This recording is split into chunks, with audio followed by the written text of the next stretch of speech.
Welcome back to the channel. I'm Austin, and that's Jonathan. And today we're going to be talking about the newest Switch game, Mario and Luigi Brothership. So this is the sixth entry in the Mario and Luigi franchise. And so we just want to give our first impressions, talking about the things that work and the things that don't, and see what you guys think out there as well who have played it. So, Jonathan, I'm going to kick it off to you. What are your first impressions of this new Mario and Luigi game?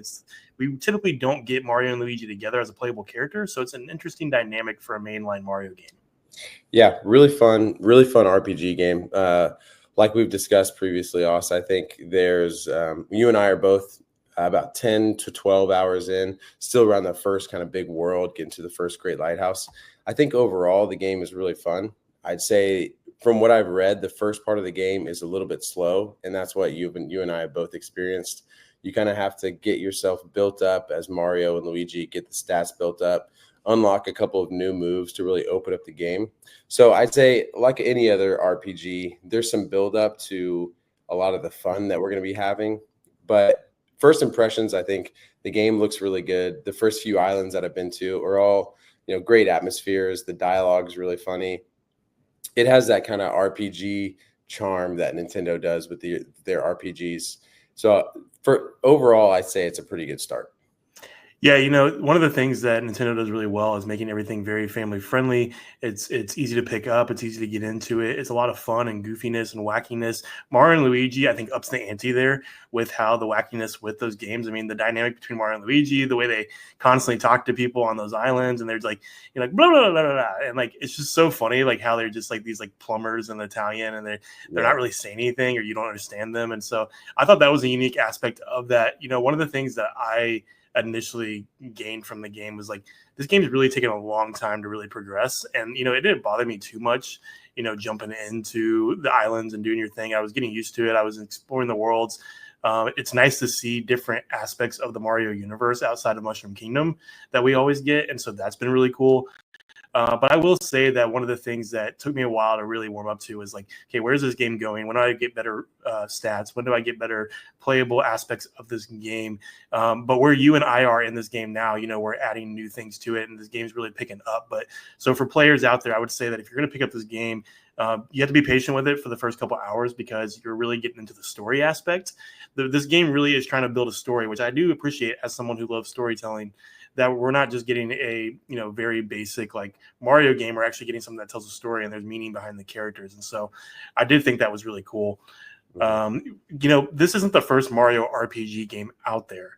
There's obviously Super Mario RPG that recently had a revival on the Switch. We've also had the Paper Mario games that have been out forever, but Origami King was the one on the Switch. We also got the Thousand Year Door recently. What do you think this game compares to these other games? Like, how does that stack up against these mainline and beloved RPG games? Do you think it compares?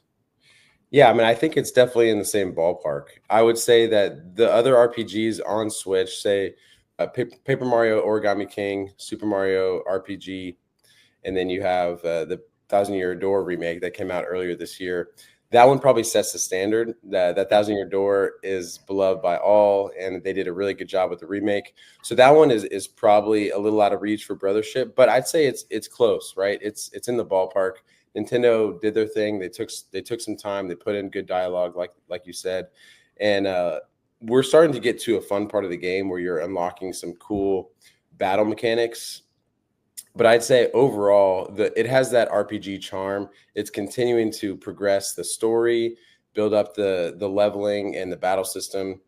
And there's a lot to do, like the collectibles in each world. And then you have, some different, it does this weird thing where it actually will tell you that there's a couple things that you won't be able to collect if you progress through the story, which is something I've actually not seen in a game before, but at least I appreciate them telling us.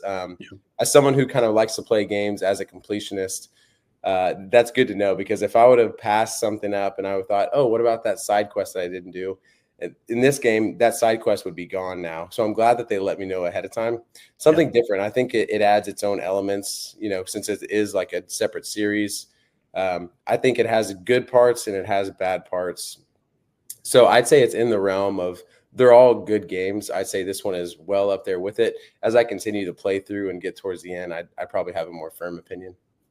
Yeah, for sure. You know, what I think this game is actually more closely related with Super Mario RPG, funny enough, because based on how like some of the items with like the syrups and the mushrooms and the things you get, it's not that's not really stuff you get in Paper Mario. It reminded me of how the experience points and those things were added up from Super Mario RPG. And one of the other things I actually thought was pretty cool was that the story here, the villains are unique to the worlds that Mario and Luigi are visiting. And so, like, obviously, it's all about power and connectors, and it has that, they're all kind of like plug creatures and that kind of thing. And so the villains are similar to that. Like the guy at the first lighthouse, he's an extension cord essentially. And so it reminded me of Super Mario RPG because you ran into these random worlds. Bowser was in that game, and Bowser's in this game as well. But you have these like random creatures that are made specifically for this like alternate dimension that Mario and Luigi end up in. And it was the same thing with RPG where, they ended up with like, they ran into like hammer people and axes and like just random like appliances and like that kind of thing. I think that's an interesting, switch from what we usually get with Mario, because most Mario games we get, they're pretty straightforward with Mushroom Kingdom. And so I like the aspect of taking Mario to different worlds, and because I really think it like provides an aspect of the character that we don't normally get. And I think that's actually going to play into like the movies too later on, is that we're going to see them go to different dimensions and different worlds and travel, and we can get more unique aspects that aren't just going to be like, oh, another Mario game. It's probably going to be the same thing. You know what I mean? So I like that aspect of Mario and Luigi Brothership. So overall, what is your favorite part of this game? Because there's a lot of different aspects that are fun, from the story to the items that you get to just like the dynamic between Mario and Luigi and the brother power ups. So, what is your favorite part if you were to say like, hey, like I'd play this game like solely for that? Yeah, I would say that there's a lot of good mechanics. The battle system, I think, is done really well. As I talked about earlier, I think there's going to be some more fun mechanics that we get in battle a little bit later. I've already started to collect some of those bros moves where Mario and Luigi kind of work off each other to get a more powerful move, or maybe where they can hit multiple enemies at once. That kind of excites me. That part's really cool. Even though I do like in this game where even the base kind of jump moves with the jumping on the enemies and the hammer moves, the base moves involve both of the bros to begin with, which I appreciate. It's more than just one button press. It's kind of it makes you pay attention. I found myself doing the Luigi hit and I've pressed A instead of B on the first hit. And then, you get nothing basically from that. So it kind of keeps you a little bit more engaged in the battle system, which I like. And then enjoying the Shell Bros move, which is the first one you get, which involves a handful of button presses back and forth between them. Again, nothing too complicated or difficult, but enough to like keep you engaged, and a little bit of timing and a little bit of this and that. It's like, okay, this is getting fun. So the battle system I really enjoy.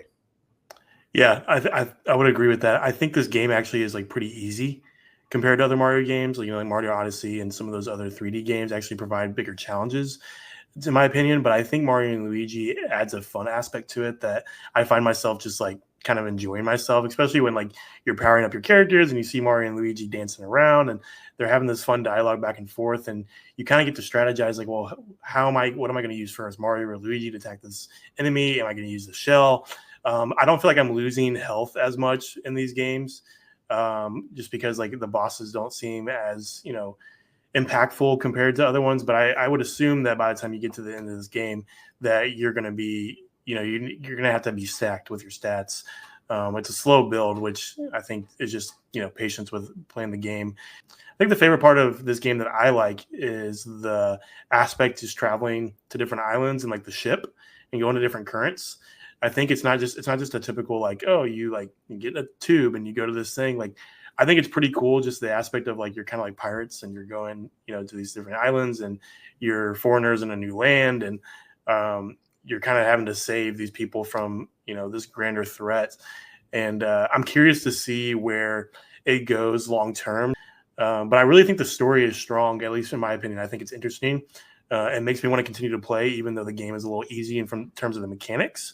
So I do like that aspect because I think they're actually kind of selling that over. Yeah, I agree. I would say the story is pretty cool. And I just appreciate the consistency with Mario and Luigi's role. The beginning of this game actually reminded me a little bit of the movie. They get sucked into those kind kind of warp pipes and they're traveling and they kind of get split up. So for the first, it's not long, but maybe first 30 minutes, you actually are apart and then you meet up. But Mario's role, obviously, he's the hero of Mario games. He's the main character. But similar to the movie, like he goes to a place that he's never been before. And, after a couple of conversations, a couple of him showing what he's got, he becomes the hero instantly. And then everyone's like, oh, Mario, you're so amazing. You're so this, you're so that.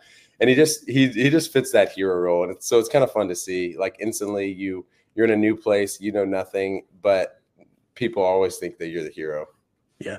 What makes me laugh is they're trying to make Luigi be this like super smart dude with the Luigi logic, and he's actually just like stupid stuff. Like it's not even things that are complicated. And Mario just stands by and lets his brother be like, "Oh yeah, I got it." Yeah, he And needs to it's let funny to him me, like, have his moment. Yeah. yeah, it's just like they have his moment. They're trying to make him this like integral part of it, but it's just like it's just slapstick. It like doesn't really make any sense. Yeah. So what do you think in terms of like this is probably one of the last games that we're going to get on Switch before Switch 2 gets announced? Like, what do you think about that? Like, do you think it's worth buying for people who are just waiting for a new console? Do you think this will continue down the road with the Mario and Luigi franchise?